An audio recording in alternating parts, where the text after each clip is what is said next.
តែមួយស្មឹងទុកព្រួយសប្បាយរួមគ្នាជាប្តីប្រពន្ធ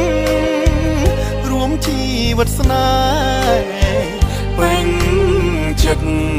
មើលថែគ្នាមួយជីវិតបងអរគុណអូនប្រពន្ធសំ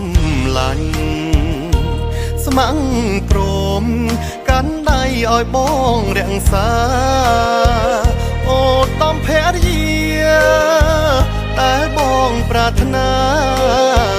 ប្រពន្ធអស្ចារ្យក្នុងដួងចិត្តបងយើងហត់យើងនឿយយើងយំយើងសោខឹងឆ្លោះប្រកាយរិនតែស្រឡាញ់អូនខឹងប